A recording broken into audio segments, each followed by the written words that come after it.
Telling yourself that forking out for a fold means you can ditch the tablet on the next holiday?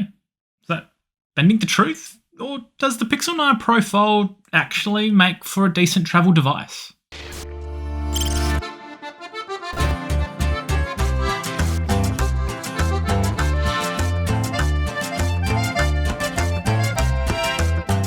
I spent 5 weeks adventuring across a continent and jumping headfirst into multiple countries with varying levels of English. So having a reliable device to guide me was extremely important. But with over 70 hours of travel time split between planes, trains and buses, there was also plenty of downtime to unfold and get some solid screen time in. So we may as well start there. Both screens look great and it feels pretty consistent jumping between them. It is a bit of a disappointment that only the inner display is an LTPO, as it means the outer display showing all of that always-on content can't benefit from those battery savings. Especially as I found myself using the inferior outer display over 80% of the time. This is mostly owing to how well the Pro Fold operates as a phone though. In fact, once a solid case was slapped on, I pretty much forgot it was a fold, as it just felt like reefing a standard big phone out of my pockets, fitting perfectly into the navigation and photo routine while moving around unfamiliar streets. But then when you do sit down for a breather, or you're just stuck for a while, the inner display really brightens things up, and it even acts as a bit of a mental switch. Because of this, it generally helped me stick to activities like comics, books, and videos better, with noticeably less social media doom scrolling. That's not to say it didn't happen, of course. Sure, a tablet gets those benefits too, but with most being around 10 inches these days, they're not exactly light or convenient, which is in complete contrast to what the Fold offers. The main drawback is with video though, and dealing with the black bars. But honestly, outside of something like cinematic widescreen, everything else feels like a good compromise, which was great since it allowed me to keep my enterprise rewatch going when accommodation either didn't offer casting or the TV just didn't work well at all. It's not just media that benefits from the big display either, with side-by-side apps being amazingly useful and with the aspect ratio feeling completely natural. I especially loved it when checking out attractions while having the calendar or maps open, checking out trains, copying details around, making bookings, and so much more. As for the build quality of this nice folding screen, I do still worry about its longevity, and I do still wince a little when it creaks upon opening.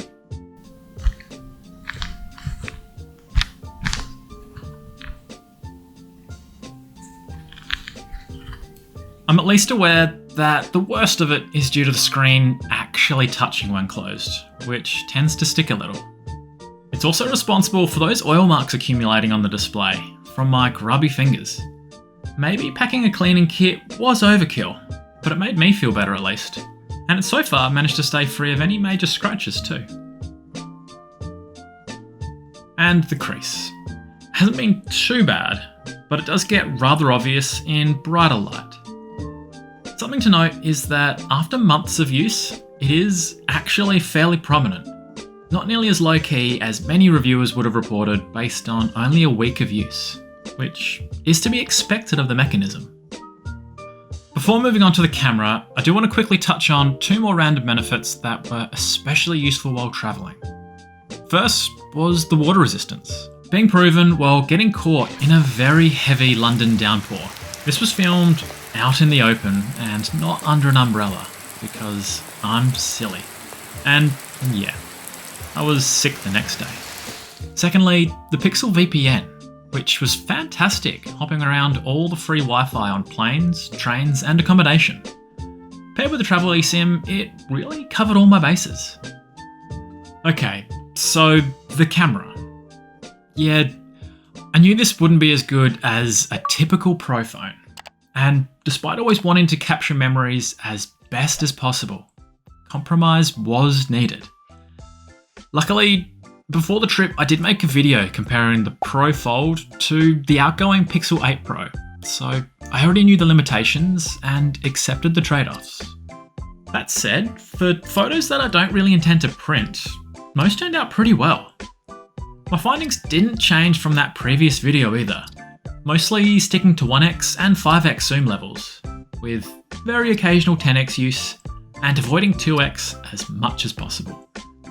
With good lighting, shots really can be amazing.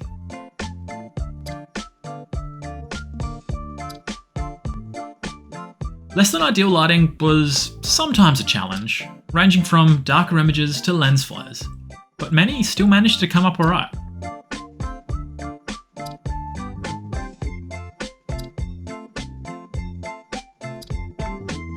Low light was always going to be a problem, with the Pro Fold wanting to take long exposures to make up for its poor light collecting qualities. Unfortunately, while on the move, the unexpected 2-second capture time is often just too much. Luckily, this can mostly be turned off, allowing for more purposeful night sight shots when I was able to stop.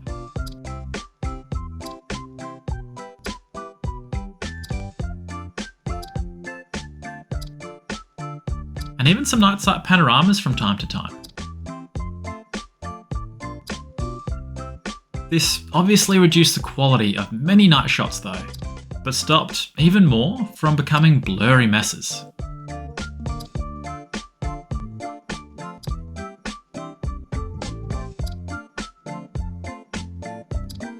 One final low light issue that I kept coming across was white balancing. And yeah, it can be adjusted, but I really had to be aware how photos were being saved, as in many places, like most of the Harry Potter studios, shots just wanted to shift towards blue, where in real life they looked closer to this. Otherwise, I went through nearly 6,000 photos while away, and most memories have been captured adequately.